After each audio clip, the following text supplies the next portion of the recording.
세상에, 이게 말이 되는 겁니까? 남편은 양쪽 부모님들이 행복하면 된 거다.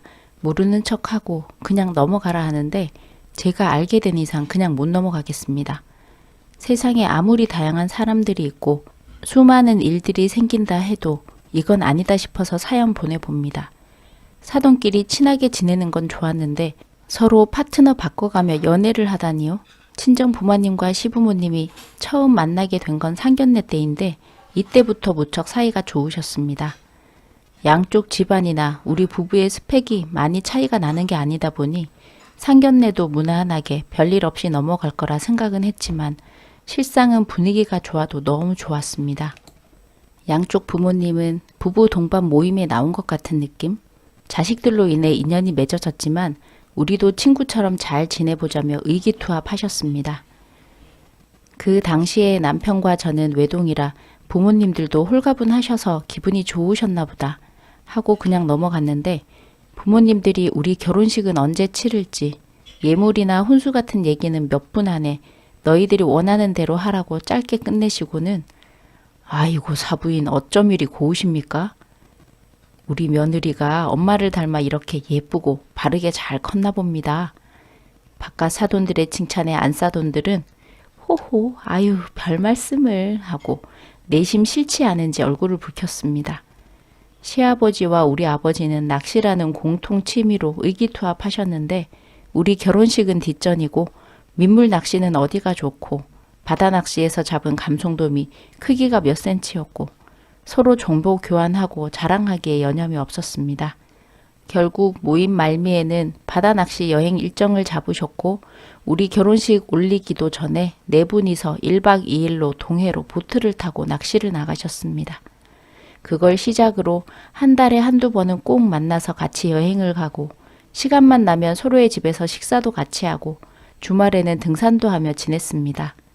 자기야, 어버이날 어떻게 준비하면 좋을까? 결혼하고 처음이라 감이 잘 안 오네. 시댁하고 친정 날짜 따라 잡아야 하니 몸이 바쁘네. 굳이 따로 할 필요가 있을까? 양가 부모님들 같이 만나는 걸 더 좋아하실 것 같은데? 그래도 되나? 자기 어머님한테 한번 물어봐. 나도 우리 엄마한테 한번 물어보고 알려줄게. 신랑의 말대로 부모님들은 같이 만나는 것에 대한 거부감이 없으셨고 남이섬으로 가서 1박 2일 일정으로 놀러를 간다고 하시며 돈만 보태라고 했습니다. 그럼 편하긴 하지만 왠지 모르게 서운한 감정이 들긴 하더군요.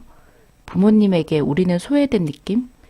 다 커서 무슨 투정이냐 할 수 있겠지만 말로 표현하기엔 좀 아리송한 찝찝하면서 뭔가 이상하게 돌아가는 것 같은 느낌이었습니다.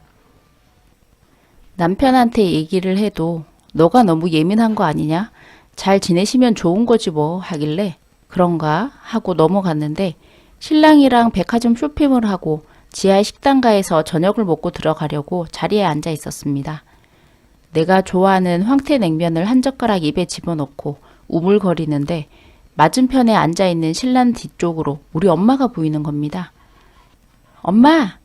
반가운 마음에 엄마를 불렀는데 그 옆에 있는 사람은 아빠가 아니라 시아버지였습니다. 네 분이서 나들이 나오신 건가 싶어 주위를 둘러봤지만 우리 아빠와 시어머니는 계속 보이지 않았습니다.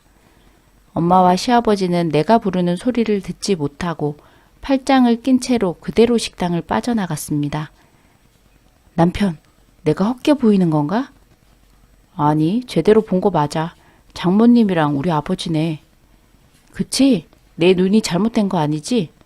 그만 먹고 빨리 일어나. 뒤쫓아 가보게. 굳이 뭘 뒤를 밟아. 그럼, 그러려니 하고 넘어가? 말도 안 되지. 빨리 차에 타. 혹시나 숙박업소나 다른 불량한 데로 가는 건 아닐까. 계속 조마조마하게 시아버지의 차를 쫓아갔는데 다행스럽게도 차는 우리 집 가는 방향으로 향했습니다.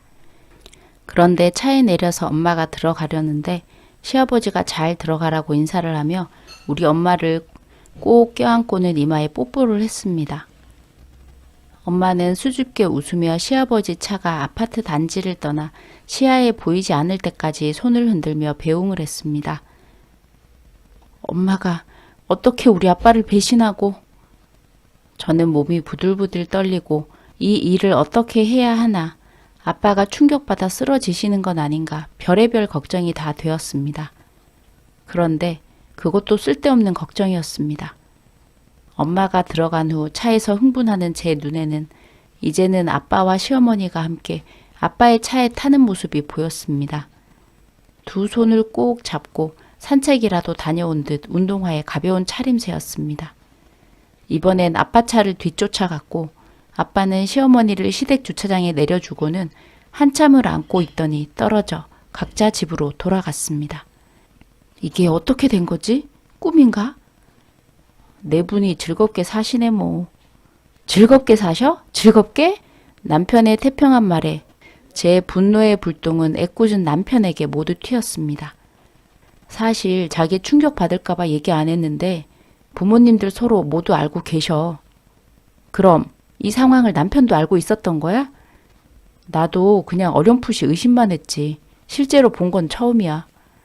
그럼 나한테 바로 얘기를 했어야지. 어떻게 가만히 있을 수 있어? 얘기하면 어떻게 할 건데? 우리가 이혼할 거야? 아니면 부모님이 이혼을 하고 쫙 바꿔서 사실 거야? 남편이 그렇게 얘기하니 그도 그렇더군요. 저는 부모님이 그렇다고 해서 제가 이혼할 마음은 눈꼽만큼도 들지 않았으니까요. 누구 하나 모르고 속인다면 문제가 되겠지만 넷이서 서로 알고 있는 사실이고 동의하에 이루어지고 있는 일이라면 제가 나서서 뭐라고 해야 할지 난감했습니다. 신랑은 이러다 마시겠지 그냥 넘어가자고 하는데 저는 아무리 생각해도 이건 부도덕적인 일이니 말려야 한다고 생각하는데 어떻게 해야 지혜롭게 이 일을 잘 처리할 수 있을지 아무리 머리를 쥐어짜내도 뾰족한 방법이 떠오르지 않습니다. 이럴 땐 남자들의 무신경이 참으로 부럽네요.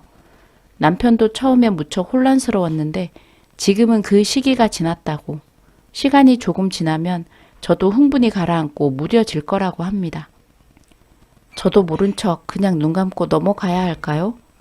아무리 주위에 불륜 얘기는 많아도 이런 경우는 처음이라 어디 얘기하면서 물어보기도 난 부끄럽고 고민을 하고 털어놓아도 믿어줄 것 같지도 않습니다.